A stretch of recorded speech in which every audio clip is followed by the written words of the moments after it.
But with less than 2 days until Christmas, residents living in a Lakewood apartment complex are without a home after an underground parking garage collapsed, forcing evacuations. We have team coverage tonight with Mark Namick and Marissa Sines following the developments from the Marine Towers West apartments on Edgewater Drive. But let's begin with Mark here. Mark, have rescue workers gone into the garage to confirm that no one was in there at the time? Yeah, good evening, Isabel. Yes, they've gone in several hours ago, and just within the last hour, the fire chief and mayor confirmed they believe no one was in there. They reviewed earlier security footage to look to see if they could see anybody in at the time of collapse, and they said they really believe everyone was lucky. Had this happened an hour earlier, and the first 911 calls going out about 9:40 a.m., had it happened earlier when people were going to work, they anticipated there could have been more injuries. They also say that they are going to continue to excavate at this point. Now, residents told us that they thought there was construction going on. That's something that they would not confirm, and we'll look to the Lakewood building department for that. Now, we caught up with residents as they were leaving the building today. Here's what they say they saw and felt. I stay on the 12th floor. I was laying in my bed, and I felt the building shake. So I'm thinking like, maybe it's a little dumpster getting, dropped off or something. And something dawned on me and told me to wake up and look out the window. And there it go, the whole garage collapsed. I said, oh man, I hope this ain't about to be like the thing in Miami. That's the first thing that came to my mind, was the building in Miami that collapsed.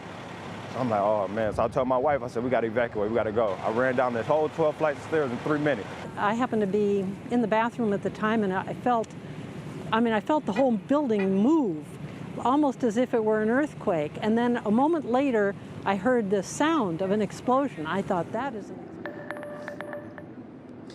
The Red Cross was here earlier helping people relocate temporarily. Some people obviously could not get their cars out. Others were lucky enough to have their cars above ground, and we're heading to family. We're going to turn this over now to my colleague Marissa. She's going to talk a little bit about more on the investigation. Good evening. Hello. Yeah, we're just on the other side of crews here. We're really wanting to offer you another perspective of what's now going on this very busy scene. Go ahead and take a look at what we're looking at. It's very loud. It's very noisy. It's now moving and very busy. You can see some of that machinery standing.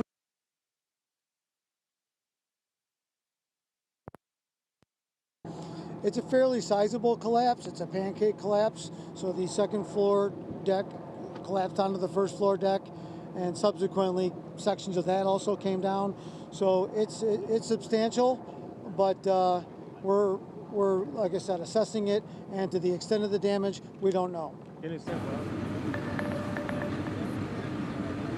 All right, just to kind of elaborate more on what you're seeing here. So the Lakewood Fire Chief did tell us that groups of 6 will actually be going into the rubble, helping this excavation process. You can see that machinery moving there right now. And now, as mentioned, this entire complex is split between East and West Towers. The East Towers garage is what remains intact, and that's that building that you see there. That's what this garage looked like before this collapse this morning. For those of you watching, this really helps paint a picture of the scale and the size of the garage. The Lakewood Fire Chief did say that there was approximately 24 cars that were believed to have been inside at the time of the collapse. But again, no injuries have been reported. Only crews have been able to actually begin this excavation process and really get inside just throughout the last couple of hours, maybe hour and a half, I would say.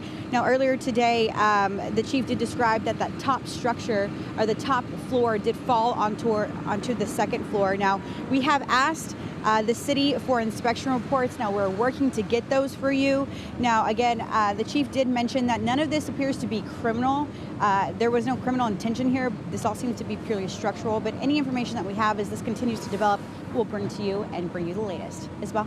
All right, thanks, Marissa. Glad that no one was inside the garage at the time of the collapse there. Yeah.